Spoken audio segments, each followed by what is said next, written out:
Hello,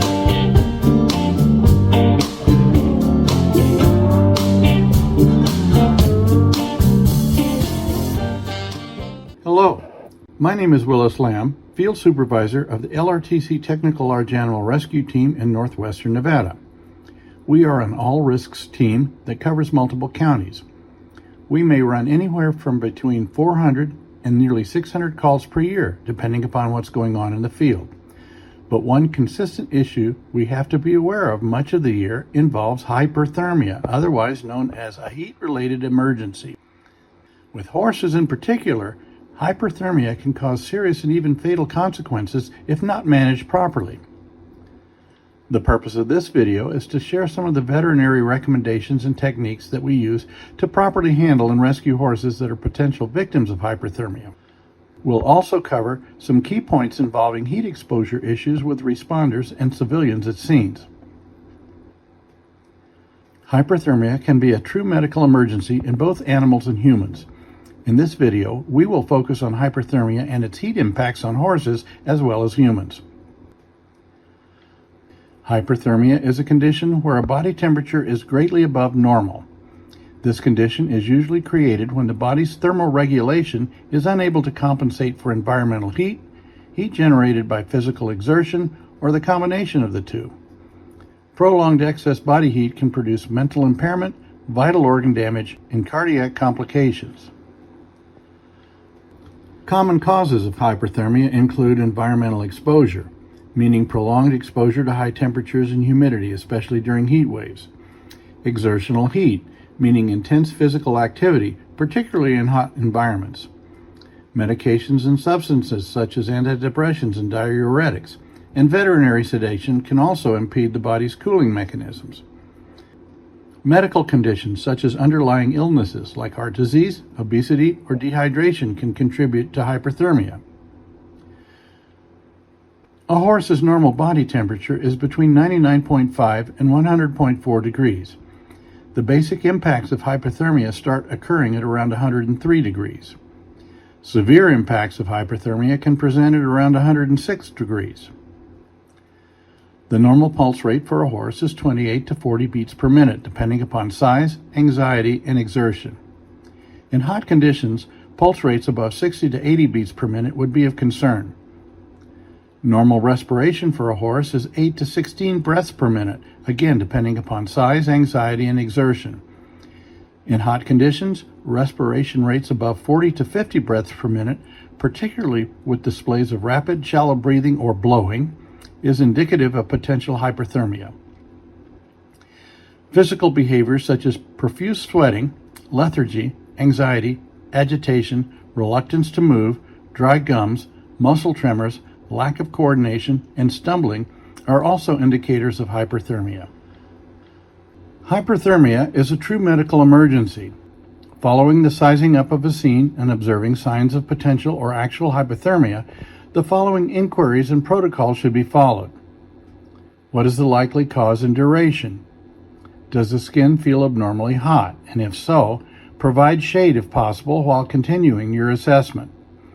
Assess dehydration, such as tinning of the skin. Check rectal temperature if possible. If a large animal vet is available, establish large vein access and provide IV fluids. Continuously provide cold water and scrape it off. Scraping actually improves evaporation, which is a cooling process. Offer water, but don't force the horse to drink. Periodically recheck vital signs. A sweaty horse that has stopped sweating during a heat event, such as presenting with a dry or matted hair coat, is potentially a critical emergency candidate. Avoid unnecessary exertion, wet down, and scrape. Here's a recap. Always consider hypothermia if a horse appears to be distressed in hot weather, particularly when combined with exertion. At minimum, provide shade while examining the animal and developing an action plan. If the animal is down, find some way to insulate the animal from hot ground or surfaces. Provide constant cooling water. Rehydrate by offering free choice water. Move to a cool area if possible. Minimize any exertion on the part of the animal and have a veterinarian provide more definitive treatment. As the incident progresses and the animal is becoming more stabilized, here are some additional considerations for reducing the impacts of hypothermia. You can apply ice water, alcohol, or additional cold water to the head, neck, jugular groove, and belly. Continue to scrape water to maximize evaporation. Use fans to maximize evaporation. Provide free access to cool, fresh water, adding electrolytes if available. Continue to monitor the animal's temperature. Now, in cases of exertion hypothermia in horses, slow walking in shade can help with cooling and possibly prevent what's known as tying up. Once the animal's temperature has stabilized, let it rest in a cool, well-ventilated location. Also, hypothermia can produce latent effects after the horse appears to have recovered to a normal temperature state. Veterinary follow-up is warranted to detect and possibly mitigate internal damage. We also have to consider hypothermia in humans. Our primary concerns involve the impacts of heat on our responders and any civilians who may be involved in an incident. Responders tend to engage in what we call mission fixation, meaning that they get so focused on the mission that they may overlook the impacts that heat has had on themselves. We have to look out for each other and observe signs of potential hyperthermia so that intervention can take place before such conditions worsen. Symptoms can include intense thirst, confusion, dizziness, rapid heart rate, and hot, dry skin. Risk factors are high heat and humidity, intense physical exertion, and high-risk groups such as the elderly, very young, overweight, or ill. If untreated, hyperthermia can lead to fatal organ failure or severe heat stroke.